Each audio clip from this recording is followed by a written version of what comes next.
Так, значит, сначала, опять-таки, надписание псалма. Давайте прочитаем. Вот. А в славянской Библии в конец псалом Давида. Вот. И как объясняет Ефимий Зигабин, этот псалом изображает, каково должно быть совершенство человека в добродетели. Вот. Почему он, значит, так объясняет этот псалом? Потому что по-гречески конец это звучит как телос. А телос означает не только конец, но и совершенство. Итак, первый стих. «Господи, кто обитает в жилище Твоем, или кто вселится во святую гору Твою?» Вот, надо заметить, что во времена царя Давида, как мы с вами читали, храм еще не был построен, и гора Сион еще не была освящена. Все это совершилось уже после смерти Давида, поэтому здесь, конечно, о горе и о храме говорится в пророческом смысле. Вот. И Ефимий Зигабин обращает внимание на те глаголы, которые здесь употребляются в первом стихе: «пребывать» и «обитать». Значит, первое, вот кто пребывает в жилище твоем, да? Значит, по-славянски, кто обитает в жилище твоем. Он говорит, что обитателем обыкновенно называется тот, кто временно поселяется в чужом доме. Вот. Таким образом, здесь в духовном смысле говорится о теле как обиталище нашей души. Вот, то есть душа живет в теле как в доме. Поэтому здесь говорится, под обитателем нужно понимать душу человеческую. Вот. А вторая половина стиха, где говорится, кто вселится в святую гору твою. Вот, вселиться, как отмечали Ефимий Зигабин, имеет тот нюанс, что в греческом, видимо, языке, что значит отдохнуть после трудного путешествия. Вот. А под святой горой, конечно, подразумевается место превыше небес. Вот. Таким образом, и в целом смысл стиха таков. Пророк как бы спрашивает, кто же именно, как бы быстро пробежавший поприще настоящей жизни, вот, что и передается с первой половины стиха, то есть мы не живем здесь, а как бы только временно обитаем, поселится в небесных и вечных жилищах, отдохнет там. Имеется в виду, что он там будет пребывать вечно, то есть да, постоянно. Да. Понятно. Ну, он говорит, что вот именно вот это вселиться, это отдых. То есть трудно сказать, какой там глагол в оригинале использован. Вот, но вот он, что вселиться, я не думаю, что в славянском языке именно такой смысл имеет. Но вот, видимо, в греческом языке этот нюанс существует. Это именно отдых после путешествия. «Ходя непорочный, делая правду, глаголе истины в сердце своем, и же не ульсти языком своим, и не сотвори искреннему своему зла, и поношение неприятно на ближние своя». Значит, 2-3 стихи, пожалуйста. Значит, во 2 стихе пророк Давид: «Тот, кто ходит непорочно». Значит, по мысли Ефимия Зигабина, непорочным можно назвать человека, достигшего совершенства в созерцании. Вот. То есть такой человек, ум которого возносится к небу. А под делающим правду нужно понимать человека, достигшего совершенства в нравственной добродетели. То есть здесь говорится о том, что такой человек, который достиг полноты и созерцания, и деятельной добродетели. В первой половине 2 стиха. Вот. Надо сказать, что вот в таком толковании этой части 2 стиха Ефимий Зигабин полностью следует преданию всех святых отцов-аскетов, которые говорят, что совершенство достигается человеком на пути сначала деятельной добродетели, вот, то есть телесных трудов, телесной молитвы, поклонов, смирения, послушания, хранения уст и так далее. То есть все, что относится к не столько, скажем, к физической работе тела, сколько вот к совершенствованию души, но на пути вот таком деятельном. Вот. И следующей ступенью является созерцание, когда человек оставляет всякое попечение и предается непрестанной, нерассеянной молитве. Вот. То есть в этом смысле Ефимий Зигабин как бы суммирует опыт всех святых отцов и говорит о том, что вот такой человек действительно может быть назван достойным вселиться в святую небесную гору. Вот. И далее глаголе истину в сердце своем. Здесь говорится, то есть кто хранит истину в душе своей, исповедует ее устами. Вот далее, в 3 стихе, кто не клевещет языком своим, не делает искреннему своему зла. То есть тот, кто содержит истину в самом себе, говорит ее пред другими. Вот. А под искренним, конечно, то есть под ближним, можно подразумевать всякого человека, вот, не только близкого человека, потому что по человеческой природе, по единству нашего рода, мы все ближние друг к другу. Вот. И опять-таки Ефимий Зигабин здесь тоже как бы следует традиции, древней монашеской традиции, обращает внимание, что в 3 стихе последовательно говорится о 3 действиях. Сначала упоминается о сердце, потом о языке, а потом о действии. Потому что, как он объясняет, человек сначала чувствует, потом говорит и, наконец, действует. Вот. Таким образом, здесь описан порядок развития как греха, так и добродетели. Вот. И далее, 2 половина 3 стиха. «Не принимает поношений на ближнего своего». Ефимий Зигабин отмечает, искренний и ближний это одно и то же. Вот. В каком смысле не принимает поношения? Вот. То есть не подвергает ближних своих поношению, когда эти ближние в чем-то погрешили. Вот. Или подверглись каким-либо искушениям, или испытали какие-либо несчастья. Вот. Ефимий Зигабин отмечает, поношение имеет целью осмеяния ближнего, в противоположность обличению, которое имеет целью исправления проступка. Вот, то есть поношение это негативная сторона. Вот, не надо путать поношение с обличением. Вот, вообще говоря, между поношением и обличением очень трудно бывает провести границу, где мы смеемся над ближним, а где мы действительно хотим его исправить. В этом смысле Авва Дорофей этому посвящает целый большой раздел в своей книге. Вот, и он говорит о том, что вообще надо быть очень осторожным в обличениях, потому что нужно действовать не по страсти, то есть беспристрастно. Вот, если же мы чувствуем в себе какое-либо пристрастие, то есть мы хотим тем самым причинить какую-то, сказать, колкость под видом исправления ближнего, то лучше промолчать. 4 стих довольно существенно отличается в славянском и в японском. «Уничиженность пред ним лукавные, боящийся Господа славит, клянися искреннему своему и не отметайся». Давайте 4 стих прочитаем. Вот, значит, тот смысл, в глазах которого презрен отверженный. Вот, но здесь не говорится как раз о презрении отверженного, здесь говорится уничиженность пред ним лукавные. Вот, то есть смысл тот, что каждому праведник, каждому человеку воздает должное. То есть хотя бы человек был знатен и богат, вот, такого человека он перед ним не раболепствует. Но в то же время людей, боящихся Господа, он прославляет. Хотя бы они находились в крайней бедности и нищете. Такой смысл первой половины 4 стиха. То есть немножко тут нюансы смещены. Презрен отверженный. То есть отверженный кем? Кем отверженный? Здесь, смотрите, здесь написано «Сунамива камени стеляриру». Стелярита моно. То есть отверженный Богом. Получается. Ну вот здесь как раз вот об этом не говорится. Да, здесь написано вот. Ну здесь вот прям так написано, видите, камени стелярита. Ну да. А может тогда еще в 2 словах повторить? Да, значит, уничиженность перед ним лукавную. Вот, то есть лукавого человека он уничижает. Вот. Ну, можно, наверное, если так широкое толкование применить, что лукавый отвержен Богом. Но, в принципе, здесь не говорится об этом. То есть лукавый все-таки нельзя это не синонимы. Ну, то есть, можно сказать, что это просто, несчастный человек какой-то, да? Нет. Именно нет. Лукавый это в смысле именно лукавый человек. То есть это лукавый богач. Это лукавый какой-нибудь там олигарх. Вот. Но он перед ним не падает на колени. То есть он его не считает за нечто великое. Потому что он видит, что он грешит перед Богом. И наоборот. Боящийся Господа славит, то есть славит боящихся Господа.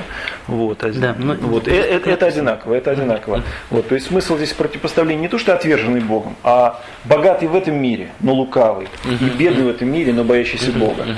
Вот, то есть одного он меняет ни во что, он его презирает, вот, а второго он прославляет. Понятно. Вот такой смысл. То есть лукавство это синоним лживости. То есть лживого он отметается. Вот в таком смысле. Вот. Дело в том, что если здесь в этом стихе имеется противопоставление, то есть боящийся Бога и не боящийся Бога, вот, то отверженный Богом это один из нюансов, да? Вот. Но получается так, что этот человек не имеет никакого сострадания. То есть он отвержен Богом, и плюс он его еще к тому же презирает. Вот. Исаак Сирин пишет, что на самом деле праведник имеет сердце милующее ко всей твари, независимо от ее состояния и положения. Даже о самых демонах он молится. Вот, то есть это высота, как Исаак Сирин пишет, не только о людях, не только о зверях, но даже о гадах и даже о пребывающих в аде. вот молится. А здесь, если мы принимаем вот чтение, которое в русском и японской Библии, то, в общем-то, тут никакого милосердия, в принципе, не видно. Вот. Ну, вот поэтому я предпочитаю все-таки славянское чтение, лукавное. То есть лукавый человек. Потому что лукавый богач – это человек, который имеет благо в этой жизни. Вот.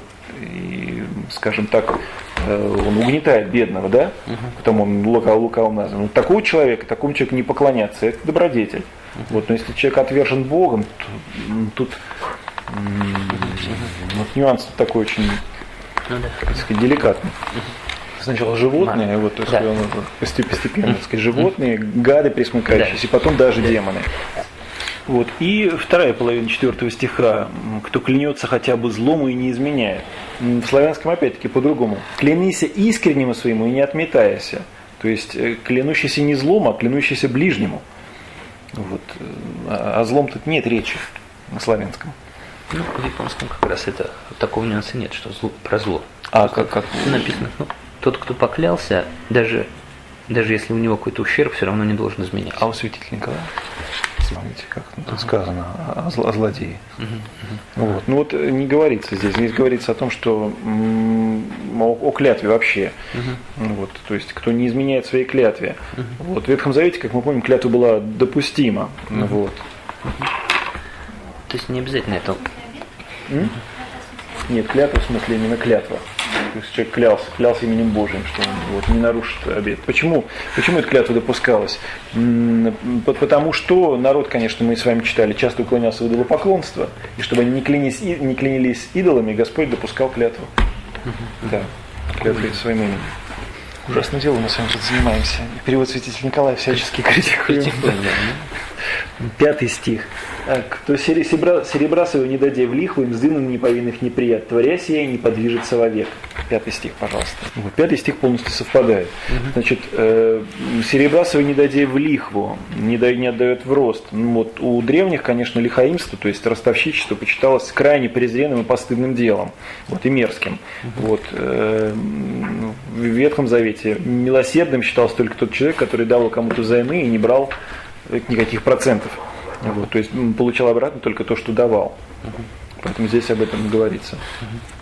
Как мы помним, в Новом Завете Господь вообще не заповедовал не требовать обратно того, что мы дали. Вот, поэтому тот, кто дает в рост, то есть в проценты, он не достигает даже меры ветхозаветной праведности. Имеется в виду, ну просто именно деньги. Деньги, да. Вот не принимать даров против невинного, ну так и надо понимать. То есть не принимать никаких подарков во вред невинным. Это 5 стих, середина его. Мздына неповинных неприят. Вот. Ну и, наконец, заключается псалом, как бы итоговое выражение. «Поступающий так не поколеблется вовек». Вот, то есть пророк Давид, кто исполнит все вышесказанное, тот совершен, тот не поколеблется на той твердыне, которую он имеет в Боге. Вот. И если он не поколеблется в настоящей жизни, то тем более в будущей. То есть в этом псалме в итоге описывается полнота совершенства, которую должен достигать всякий христианин. Следующий псалом 15, значит, это у нас какой? 16. Надписан, я так думаю, в японской, песнь Давида, да? В славянском столпописание Давида. Что это значит? Не знаю, Миктам. Ага, ну вот. Значит, в славянском и в греческом столпописание Давиду. Что это означает? В древности было принято по случаю тех или иных побед ставить памятники. Вот, и на памятнике писать о тех событиях, в честь которых они воздвигнуты. Так вот, этот псалом, по толкованию святых отцов, сложен в честь победителя Иисуса Христа, который победил своим крестом, как копьем, самую смерть и дьявола. Вот поэтому этот псалом как бы некое написание на неком памятном столбе. Может быть, этот нюанс там, вот, Миктам. Видимо, это какой-то еврей. Видимо, да. Ну, я не знаю, что это. Да. Вот столбописание на столбе написано, можно так сказать. Да, то есть это памятник. На памятник, да. Столпописание, то есть надпись на памятнике. Вот. И Ефим Зигарин считает, что здесь пророк Давид описывает не только как бы исход, не только саму победу, но и те обстоятельства, которые предшествовали этой победе. Сохрани меня, Господи, яко на Тебя уповах. Первый стих, пожалуйста. Значит, по мысли святых отцов, эти слова сказаны пророком от лица Иисуса Христа. Вот. Но слова эти, как видим, по смыслу приличны больше человеку, нежели Богу. Вот. И Ефимий Зигабин отвечает, что Спаситель действительно именно как человек вел борьбу с врагом, а не как Бог. То есть научает, каким образом, он учит нас, каким образом мы, как люди, должны воевать с врагом. Вот. То есть здесь Спаситель обращается с молитвой к Богу Отцу как человек. Вот. И мы помним, что в Священном Писании, в Евангелии говорится о такой молитве. Когда Господь в Гефсиманском саду молился, вот, он молился именно как человек. Господи, если аще возможно, пронеси мимо меня чашу сию. То есть как человек он молился. Поэтому святые отцы говорят, что здесь именно о человеческой природе Христа говорится. В первом стихе. Да, ну, сразу можно ссылку дать. Это 26 глава Евангелия от Матфея. Вот, ну, с 36 по 39 стихи, например. Ну, читать не будем. Ну, не будем, да, просто ссылку дадим. Рек, Господи, Господь мой, если Ты, яко благих моих не требуешь. Второй стих. Опять-таки, как для человека, для человеческой природы Христа, Бог Отец является Господом. Вот. И как для всякого человека, опять-таки, Бог не нуждается в каких-либо наших благочестивых приношениях, потому что Господь имеет все. Если Господь принимает их, то, как говорит Ефимий Зигабин, в этом, чтобы усматривать в этом ясное доказательство нашего усердия, но не более того. Конечно, Господь ни в чем не нуждается. Святыми же суть на земле, удиви Господь все хотения свои в них. 3 стих. Под святыми, по мысли святых отцов, здесь подразумеваются все угодившие Богу до пришествия Иисуса Христа на землю.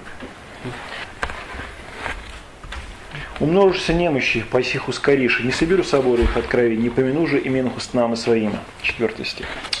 Вот здесь тоже, опять-таки, в 4 стихе разница есть в русском. Пусть умножится скорби у тех, которые текут к Богу чужому. Здесь в славянском совсем другой нюанс. Умножишься немощи их, паси их ускориша. Вот, о Боге чужом нет ни слова. Вот, то есть святые отцы связывают 4 стих с 3. То есть здесь немощи относятся и труды к святым. Вот, это труды и скорби святых. Вот, они умножились. То есть о святых говорится здесь, а не о грешниках. То есть это относится к 3 стиху. Может быть, это прочитать в Святителе Николая? Или... Одинаково. Потому что он же переводил по русской Библии. Ну да. Вот в чем дело. Это получается, сильно меняется. Сильно меняется, да. Нас осудят на соборе с вами за критику. Вот. И, кстати, Зигабин приводит здесь параллельное место. Давайте откроем 33-й Псалом, 20 стих, значит, 34-й в японской. 34-й, да. Да, 20 стих. «Многие скорби праведным, и от всех избавит я Господь». Возможно, нумерация стихов не совпадает. Да. А как там еще? Там, знаете как? Это, наверное, будет у них 21 стих. Там в 34-м псалме написание нумеровано или не нумеровано? Сколько всего стихов в псалме в японском? В 34-м, да? Да. Давайте по свидетелю Николая прочитаем, там точное совпадение. До 22-го. Да. Санджу-сан. Сейникурай, но Санджу-сан. Нет, у него совпадает. Вот. И Ефимий Зигабин сопоставляет вот это как раз с 4 стихом. Вот, то есть здесь говорится о скорбях праведников, от которых Господь избавляет, а вовсе не о пожелании скорбям тем, кто текут к Богу чужому. То есть совершенно другое понимание. Вот. На этом мы пока остановимся и продолжим о 4 стихе в следующий раз. Это пока 3 минуты.